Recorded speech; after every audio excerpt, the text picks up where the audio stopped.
할렐루야. 좋은 아침입니다. 오늘 또 하나님의 은혜를 사모하고 또 하나님 말씀을 사모하시는 여러분 가운데 풍성한 은혜가 있기를 소망합니다.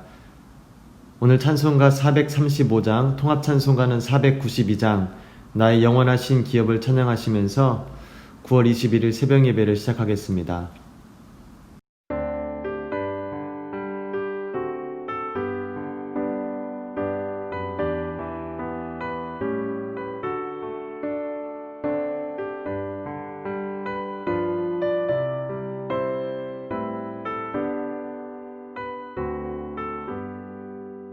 나의 영원하신 기업 생명보다 귀하다. 나의 갈 길 다가도록 나와 동행하소서. 주께로 가까이 주께로 가오니 나의 갈 길 다가도록 나와 동행하소서. 세상 복 위한 일함과 모든 명예 버리고 험한 길을 가는 동안 나와 동행하소서. 주께로 가까이 주께로 가오니 나의 갈 길 다가도록 나와 동행하소서.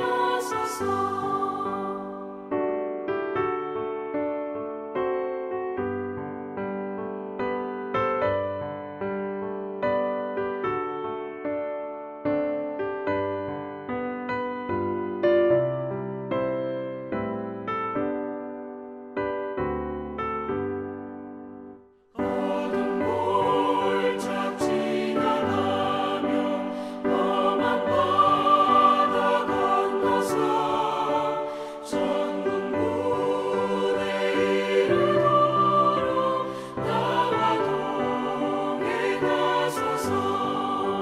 주께로 가까이 주께로 가오니 나의 갈 길 다가도록 나와 동행하소서.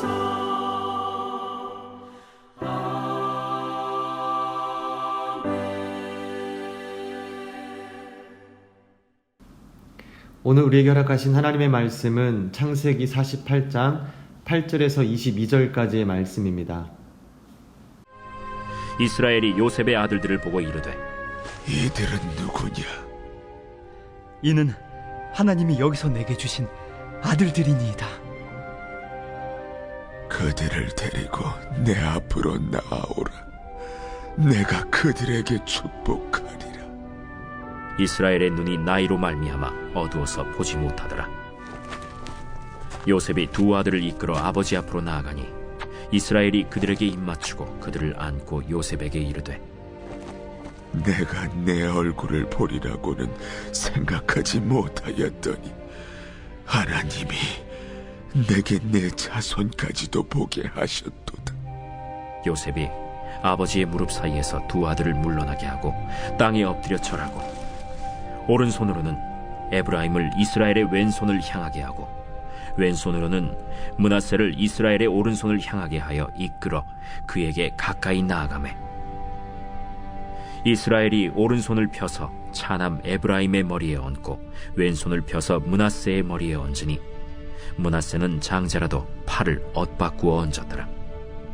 그가 요셉을 위하여 축복하여 이르되 내 조부 아브라함과 아버지 이삭이 섬기던 하나님, 나의 출생으로부터 지금까지 나를 기르신 하나님, 나를 모든 환난에서 건지신 여호와의 사자께서 이 아이들에게 복을 주시오며 이들로 내 이름과 내 조상 아브라함과 이삭의 이름으로 칭하게 하시오며 이들이 세상에서 번식되게 하시기를 원하나이다.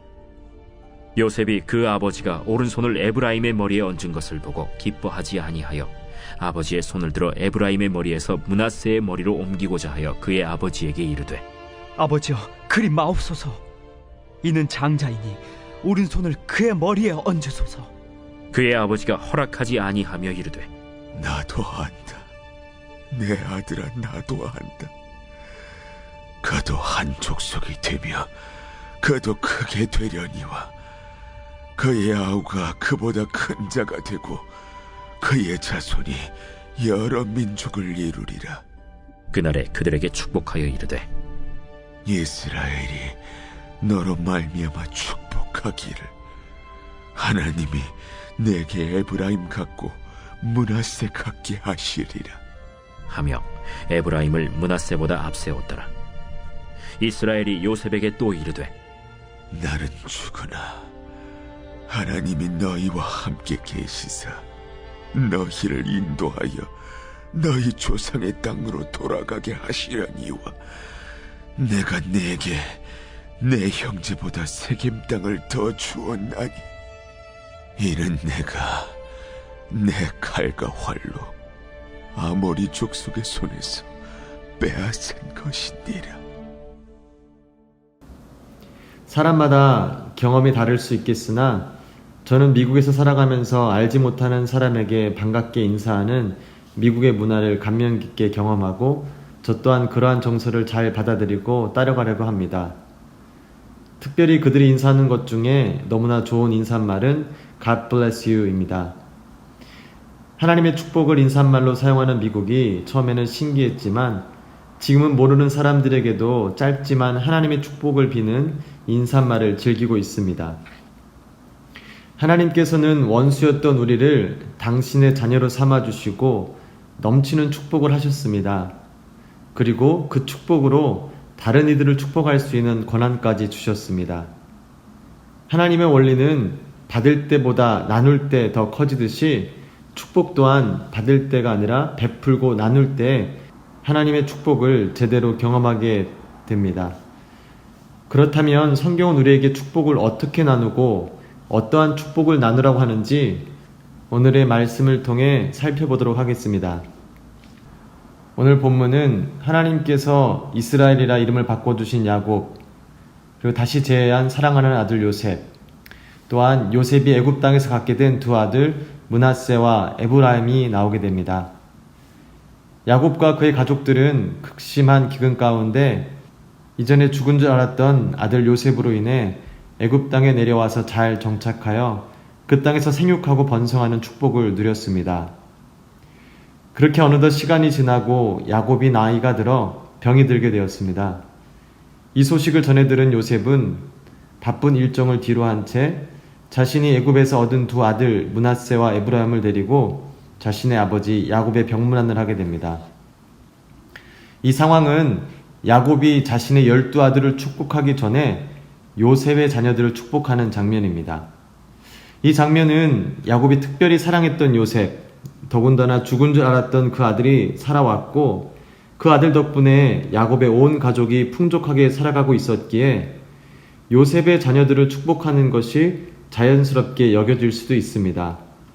그러나 우리가 알아야 될 시대적 상황은 그들의 풍습 가운데 자손에 대한 축복은 단 한 번 죽기 전에 이루어지고 그 이후에는 축복에 대해 중복할 수도 번복할 수도 없었던 것 같습니다.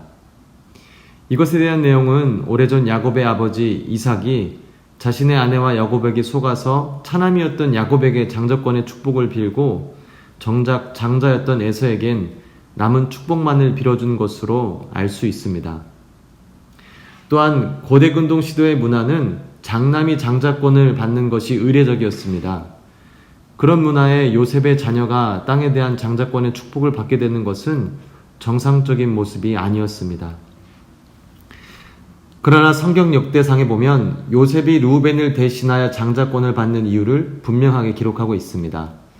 역대상 5장 1절 2절 말씀에 보면 르우벤은 장자라도 그의 아버지의 침상을 더럽혔으므로 장자의 명분이 이스라엘의 아들 요셉의 자손에게로 돌아가서 족보의 장자의 명분대로 기록되지 못하였느니라. 유다는 형제보다 뛰어나고 주권자가 유다에게 났으니 장자의 명분은 요셉에게 있느니라. 성경은 르우벤의 제약으로 인해 장자권이 요셉에게 갔다고 합니다. 장남인 르우벤이 장자권을 받지 못하는 이유가 분명히 있었고, 요셉은 하나님이 요셉에게 주신 꿈대로 장자권의 축복을 그들의 아들들인 므낫세와 에브라임을 통해 받게 됩니다. 이런 종류의 사건은 구약 성경에 보면 그때 당시 통상적으로 이루어지던 장남의 축복권을 차남이 받는 사건들이 여러 번 있는 것을 알 수 있습니다. 최초 인류의 첫 아들 가인 대신 아벨의 제사를 받아주신 하나님, 이스마엘 대신 이삭을 선택하신 하나님, 장남 에서 대신 장자권의 축복을 받은 야곱까지 전통의 문화를 빗나가는 일들을 우리는 중요한 사건 가운데에서 볼 수 있습니다. 이것은 하나님께서 특별히 장남보다 차남들을 편애한다는 메시지를 담은 것은 아닙니다. 하나님께서는 사람들의 전통과 문화에 어긋나는 일들을 통해 세상의 통치자가 누구이심을 우리에게 분명하게 말씀해 주시면서 우리의 삶은 전통과 문화가 아니라 하나님의 통치를 따라 살아가는 것임을 말씀하고 계십니다. 이스마엘은 비록 사라의 여종으로 갖게 된 아들이었지만 엄연히 아브라함의 씨로 그 집안의 장남이었습니다. 그러나 하나님께서는 사라를 통해 아들 이삭을 낳게 하시고 이삭에게서 나는 자라야 내 씨라 부를 것이다 라고 아브라함에게 말씀하셨습니다. 그리고 이삭의 아내 리브가가 쌍둥이를 가졌을 때 하나님께서는 이삭에게 큰 자가 어린 자를 섬기리라고 말씀하셨습니다. 우리에게 주어진 축복권은 우리의 임의대로 무엇이든지 줄 수 있는 것이 아닙니다. 우리가 베풀 수 있는 축복권은 하나님의 말씀에서 나오고 하나님의 뜻을 전달하는 것입니다. 담임 목사님께서 몇 주 전 말씀하신 것과 같이 우리는 축복을 저장하는 사람들이 아니라 축복의 통로의 역할을 감당하는 사람들입니다. 통로의 역할은 받은 축복을 잘 흘려내보내는 것입니다. 그래서 우리는 그 축복을 잘 누리고 흘러내보내기 위해서 하나님의 뜻을 늘 구하며 나아가야 합니다. 하나님의 뜻은 일상적일 때도 있지만 그렇지 않을 때도 있습니다. 하나님의 뜻은 우리의 경험과 지식, 순리대로 결정되는 것이 아니기에 순간순간 허락하시는 그 뜻을 깨닫기 위해 우리는 늘 깨어 하나님의 뜻을 물어야 하는 것입니다. 우리의 입술에서 나오는 축복은 그저 좋은 뜻의 메시지가 아닌 하나님의 뜻을 전달하는 것입니다. 야곱은 자신에게 병문안 온 요셉과 두 자녀를 축복하게 됩니다. 그는 노안과 병든 육신으로 자신 앞에 서 있는 자신의 손자들조차 알아보지 못하였습니다. 그런 그에게 아들 요셉은 하나님께서 허락하신 아들이라 고백하며 야곱에게 설명하였습니다. 야곱은 죽은 줄로만 알았던 사랑하는 아들 요셉을 다시 보는 것만 해도 감사한데 그의 자녀들까지 보게 된 것에 큰 감격과 감사로 하나님께 영광을 올리고 요셉의 아들 므낫세와 에브라임을 법적인 입양 절차를 하게 됩니다. 야곱은 요셉의 아들들에게 입을 맞추고 그들을 안아주었습니다. 이 행위는 단순한 사랑의 표현뿐 아니라 함무라비 법전에 따르면 내 아들들이다 라는 상징성을 지니고 있었습니다. 이 입양식은 실제적인 자녀를 삼는 것이 아닌 땅의 축복과 관련된 것이었습니다. 이 축복으로 이스라엘 백성들이 약속의 땅에 들어가서 땅 분배를 받게 될 때 요셉은 므낫세와 에브라임 지파로 땅을 분배받게 됩니다. 그 이후 요셉은 자신의 자녀들이 아버지 이스라엘에게 축복을 받을 수 있도록 장남을 아버지의 오른손이 닿는 곳에, 둘째 에브라임을 왼손이 닿는 곳에 세웠습니다. 이것은 아까 나눈 고대 근동 시대의 당연한 방식으로 장남을 능력과 권능을 의미하는 오른쪽에 세운 것입니다. 그러나 요셉은 어떠한 이유에서인지 자신의 팔을 엇바꾸어 차남 에브라임의 오른손을 올리고 장남인 므낫세에게 왼손을 올려서 축복하게 됩니다. 이것 또한 눈이 어두운 야곱의 실수로 볼 수 있겠지만 야곱은 자신의 행동을 고치려는 요셉에게 분명하게 이야기합니다. 19절 말씀에 나도 안다. 그도 한 족속이 되며 그도 크게 되려니와 그의 아우가 그보다 큰 자가 되고 그의 자손이 여러 민족을 이루리라. 아멘. 차남으로 장자권을 받은 자신의 경험과 알 수 없는 편애하는 마음으로 그렇게 한 것이 아니라 비록 그는 육적인 눈의 기능은 쇠하였지만 영의 눈은 생생하여 하나님의 뜻을 분명하게 전하고 있었습니다. 그렇게 그가 전해준 축복의 첫 번째 내용은 자신의 조부인 아브라함 그리고 아버지 이삭 자신까지 신실하게 인도하신 목자 되신 하나님 그리고 어떠한 역경에도 도와주시는 여호와의 사자들을 전하며 자신이 삶에서 직접 경험했던 하나님의 축복을 전해주었습니다. 야곱의 축복은 지극히 하나님 중심의 축복이었습니다. 그때 당시 최고의 강대국이었던 애굽의 총리인 요셉과 그의 아들들에게는 이미 세상적인 축복이 차고 넘쳤습니다. 더 이상 바랄 것이 없는 너무나도 완벽한 삶을 이미 살고 있었지만 야곱이 준 축복은 그 애굽 땅에 있지 아니하였고 하나님께서 이스라엘 백성들에게 주실 약속의 땅에 있었습니다.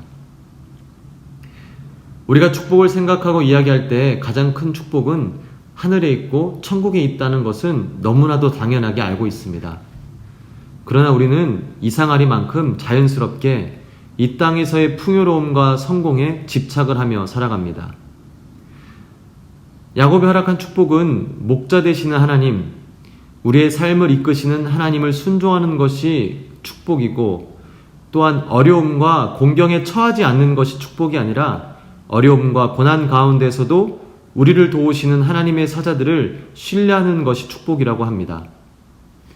하나님의 자녀로서 누릴 수 있는 가장 큰 축복은 하나님 곁에 함께 있을 수 있다는 것입니다. 그래서 사단은 우리를 달콤한 것으로 유혹하여 자꾸만 하나님으로부터 멀어지게 합니다. 우리가 축복을 간구하기 전, 축복을 나누기 전 올바른 축복이 무엇인지 다시 한번 꼭 확인하는 시간을 갖기 원합니다. 두 번째 축복의 내용은 16절에 그들의 자손이 이 세상에서 번식되게 하시기를 원한다는 것입니다. 여기서 사용된 번식하다라는 단어는 성경에서 유일하게 사용된 단어로 불어나다라는 뜻을 갖고 있으며 물고기와 연관되어 있는 단어입니다. 마치 떼지은 바다의 물고기같이 살아서 꿈틀거리는 허다한 모습을 연상케 하는 것으로 이해할 수 있습니다. 야곱이 요셉의 자녀들에게 준 장자권의 축복은 약속의 땅에 대한 축복이었는데 여기서 번성함에 대한 축복은 이 세상을 대상으로 하고 있습니다. 하나님은 우리가 그저 개인적인 구원에 매달려 살아가는 존재로 부르시지 않으셨습니다. 하나님께서는 우리를 부르시고 이 세상에서 우리를 통해 마치 물고기 떼가 살아서 꿈틀거리는 놀라운 생명 공동체를 세우시고 계십니다. 하나님께서는 저와 여러분을 통해 그런 공동체를 세우시겠다고 축복하고 계십니다. 우리 그리스도인들은 하나님으로부터 축복을 받고 그 축복을 전하는 자들입니다. 우리가 나누는 축복에는 권세가 있습니다. 왜냐하면 그 축복은 우리로부터 나오는 것이 아닌 우리 안에서 역사하시는 전능하신 하나님으로부터 나오는 것이기 때문입니다. 그리고 하나님께서 우리에게 이 땅 가운데 허락하신 축복의 핵심은 우리의 선한 목자 되시는 하나님, 어떠한 어려움 가운데서도 우리를 놓지 않으시고 우리와 함께 하시며 우리를 도우시는 하나님을 경험하고 살아가는 것입니다. 그리고 그러한 자들을 통해 하나님의 생명력이 넘쳐나는 공동체가 생겨나고 그 공동체 안에서 함께 살아가는 축복, 하나님께서 허락하시는 이 축복을 오늘 저와 여러분이 사모하시고 누리기를 원합니다. 그리고 여러분을 통해 이 축복이 여러분의 주위에 흘러나가기를 축원합니다. 기도하시겠습니다. 우리를 자녀 삼아주시고 축복하시는 하나님 감사합니다. 하나님, 우리가 우리 아버지 되시는 하나님을 바로 알게 하여 주시옵소서. 그리고 그 전능하신 하나님 아버지께서 우리에게 허락하시는 축복을 바로 깨달아 그 축복을 누리며 살아가는 은혜가 있기를 원합니다. 그래서 결국에 우리가 축복을 받은 나를 내세우는 것이 아니라 우리를 축복하신 하나님을 찬양하며 높여드리는 하나님의 자녀 되게 하여 주시옵소서. 우리 모두는 하나님을 찬양하기 위해 부름받은 자들입니다. 어떠한 상황 가운데서도 하나님의 부르심에 합당한 삶을 살아갈 수 있도록 성령님이여 도와주시옵소서. 예수님의 이름으로 기도합니다. 아멘. 주기도문 하심으로 오늘 새벽 예배를 마치겠습니다. 하늘에 계신 우리 아버지여, 이름이 거룩히 여김을 받으시오며 나라에 임하옵시며 뜻이 하늘에서 이룬 것 같이 땅에서도 이루어지이다. 오늘날 우리에게 일용할 양식을 주옵시고 우리가 우리에게 죄 지은 자를 사하여 준 것 같이 우리 죄를 사하여 주옵시고 우리를 시험에 들게 하지 마옵시고 다만 악에서 구하옵소서. 대개 나라와 권세와 영광이 아버지께 영원히 있사옵나이다. 아멘. 이 시간 우리가 한 마음으로 함께 기도할 때 첫 번째 기도 제목은 오늘 말씀을 듣고 우리를 자녀 삼아 주신 하나님께 감사기도 올리며 우리에게 허락하신 축복, 그 온전한 축복을 우리가 누리며 살 수 있도록 성령님께서 함께 해달라고 성령님의 도우심을 구하길 원합니다. 단순히 이 땅 가운데서 잘 먹고 잘 사는 것이 우리가 바라는 축복의 전부가 아니라 전능하신 하나님께서 우리와 함께 하시고 고통 가운데서도 나를 도와주신 하나님을 기억하며 우리를 통해 이루실 생명 넘치는 공동체를 세우시는 것, 우리가 그것을 사모하며 나아갈 수 있도록 기도하기를 원합니다. 두 번째로 기도할 것은 우리 프라미스 교회, 하나님의 교회를 위해서 기도해 주실 때 이 교회 안에 생명력이 넘쳐날 수 있도록, 또 그 일을 위해 불러주신 우리 담임 목사님, 또 원로 목사님, 또 교회 많은 리더십들이 하나님의 음성을 듣고 주의 축복을 받으며 그 축복을 잘 흘려내려보낼 수 있도록 주님께서 함께 해달라고 기도해 주시기를 바랍니다. 세 번째로 기도할 것은 코비드-19, 코로나 바이러스로 인해서 참 많은 사람들이 계속해서 고통을 당하고 있습니다. 하나님, 어려움 가운데 하나님의 능력의 손길이 그들에게 나타나게 하여 주시옵소서. 고통 가운데 좌절하지 아니하고 오히려 하나님을 더욱더 의지하여 소망 가운데 다시금 일어날 수 있도록 아파하는 영혼들을 위해서 함께 기도하시도록 하겠습니다. 이 시간 주여 3번 부르짖고 기도하시겠습니다. 주여, 주여, 주여.